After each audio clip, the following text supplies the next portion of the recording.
Hello दोस्तों, आज जो मैं आपको कहानी सुनाने वाली हूँ ये कहानी है सोने और चांदी की परी की।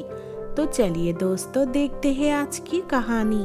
एक गांव में नैनिका नाम की एक लड़की रहती थी। वो अपने माता पिता के साथ एक छोटे से घर में रहती थी। उसके माता पिता खेती बाड़ी करते थे और खेती बाड़ी करके उनको जितना भी पैसा मिलता था उससे ही उनका घर चलता था। उसका एक बड़ा भाई था जो शहर में नौकरी करता था और वो अपने बीवी के साथ शहर में ही रहता था। नैनिका पढ़ाई में बहुत ही अच्छी थी और वो हमेशा स्कूल में फर्स्ट आती थी। ऐसे ही दिन निकलने लगे। नैनिका का स्कूल खत्म हो गया और वो क्लास में फर्स्ट आई। स्कूल खत्म होने के बाद नैनिका कॉलेज में भर्ती होने की तैयारी कर रही थी। एक दिन नैनिका घर पे खाना बना रही थी, तब उसकी माँ उसके पास आई और आके कही, बेटी आज अच्छे से घर की सफाई करना, कल तुम्हारे भैया भाभी आ रहे हैं। तुम्हें तो पता ही है वो लोग शहर के हैं। अगर घर साफ सुथरा नहीं रहा तो उनको यहाँ रहने में बहुत दिक्कत होगी। माँ, कितने दिनों बाद भाभी आ रहे हैं। मैं आज अच्छे से घर की सफाई कर दूंगी और कल उनके लिए अच्छा खाना बना के रखूंगी। अपने भाभी के आने की बात सुन के नैनिका बहुत खुश हो गई और घर की सफाई करने में लग गई। अगले दिन सुबह उसके भैया भाभी उनके घर आए।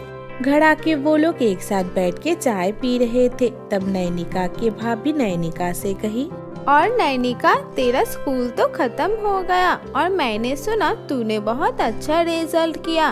तुझे तो शहर में जाके पढ़ना चाहिए। हाँ भाभी, मैं भी तो वही चाहती हूँ, लेकिन पापा कह रहे थे पापा ने जो पैसे रखा था वो भैया के पढ़ाई में लग गए हैं। अभी उनके पास उतने पैसे नहीं है कि मुझे भी शहर में पढ़ा पाए। हाँ, शहर में पढ़ाई करने में तो बहुत पैसा लगता है और पापा के पास पैसे हो भी तो उतने पैसे फालतू में खर्च करने नहीं चाहिए।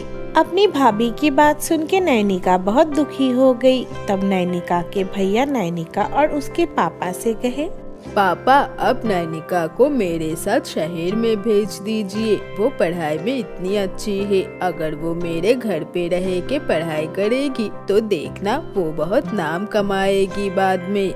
ये तो तुम बहुत अच्छी बात कर रहे हो। फिर कल ही तुम लोग नैनिका को अपने साथ लेके चले जाओ। वो तुम्हारे घर में यहाँ से भी ज्यादा खुश रहेगी और अपने भैया भाभी के साथ रह के उसको बहुत अच्छा भी लगेगा। ये सुन के नैनिका भी बहुत खुश हो गई, लेकिन उसकी भाभी इस बात से बिल्कुल खुश नहीं थे। 2 दिन बाद नैनिका उन लोगों के साथ शहर चले गए और वहां जाके उसके भैया उसको शहर के एक अच्छे से कॉलेज में भर्ती कर दिया। वो उस कॉलेज में बहुत मन लगा के पढ़ाई करती थी।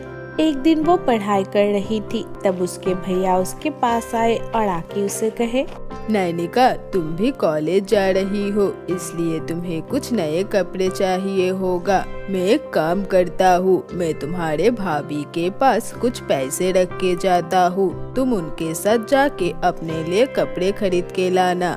नहीं भैया, मुझे कपड़े की अभी जरूरत नहीं है। आप वो पैसे रख दीजिए, आपको काम आएगा। मेरी बहन अभी बहुत बड़ी हो गई है। जाओ, तुम अपने भाभी के साथ चले जाना, मैं उसको कह दूंगा।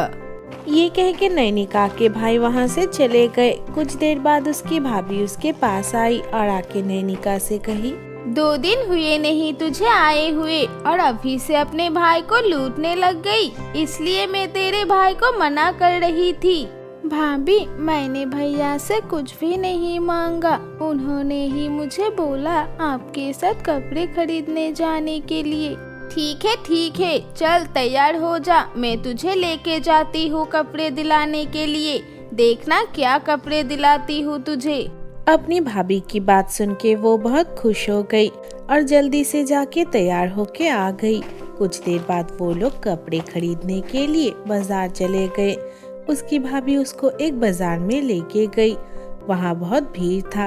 इतना भीड़ देख के नैनिका डर गई और अपने भाभी से कही, भाभी, मुझे कपड़े नहीं खरीदने। यहाँ तो बहुत ही भीड़ है और मुझे यहाँ से रास्ता भी नहीं पता। अगर मैं खो गई तो? अरे तू फिक्र मत कर, मैं हूँ ना तेरे साथ, कुछ नहीं होगा। तू यहाँ रुक, मैं कुछ खाने के लिए लेके आती हूँ। ये कह के नैनिका के भाभी नैनिका को वहाँ अकेली छोड़ के वहाँ से चली गई। कुछ दूर जाके उसके भाभी मन ही मन सोचने लगी, आप देखती हूँ तो घर वापस कैसे पहुँचती है। घर जाके मैं इसके भैया से कह दूंगी कि ये खो गई है। ये कह के वो हंसते हुए वहाँ से चली गई। उधर बहुत देर हो गया, लेकिन नैनिका वही खड़े खड़े अपने भाभी के लिए इंतजार कर रही थी। कुछ देर बाद वो अपने भाभी को ढूंढने के लिए बाजार के अंदर गई और वो खो गई। उसको कोई रास्ता नहीं पता था।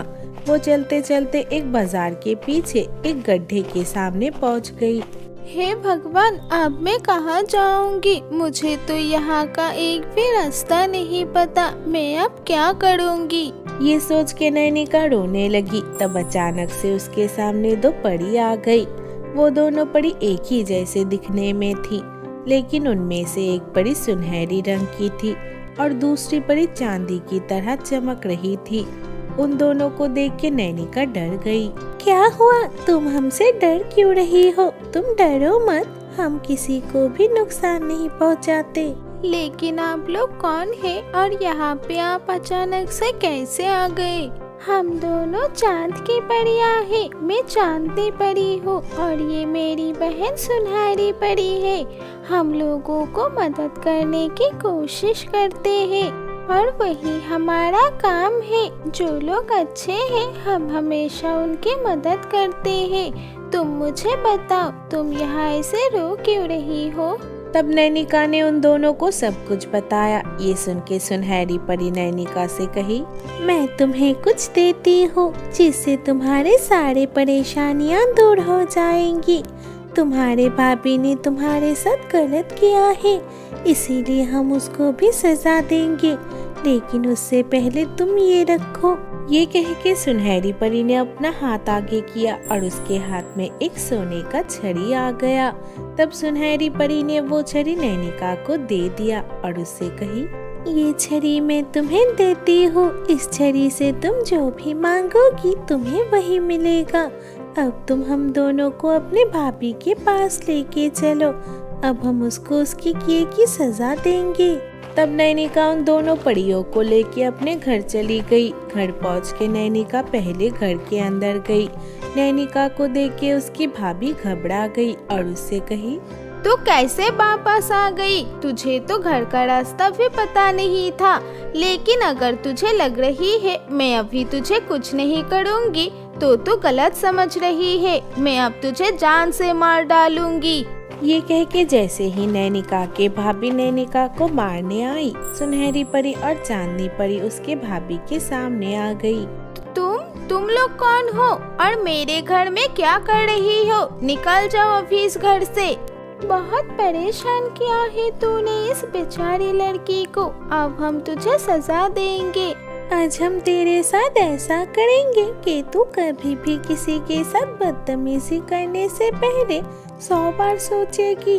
ये कह के चांदी परी ने जैसे ही अपनी छड़ी घुमाई, उसके भाभी अंधी हो गई और उसके हाथ पैर काम करना बंद कर दिया और उसको वैसे ही छोड़ के वो दोनों परी नैनिका के साथ वहाँ से चली गई।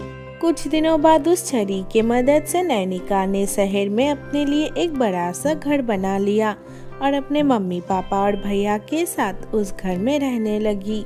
तो दोस्तों, आज की कहानी से हमें ये सीख मिला कि दूसरों के साथ गलत करने से पहले 10 बार सोच लेना चाहिए। आपके साथ भी गलत हो सकता है। दोस्तों, अगर ये वीडियो अच्छी लगी हो तो वीडियो को लाइक कर देना और हमारी चैनल को सब्सक्राइब करना मत भूलना।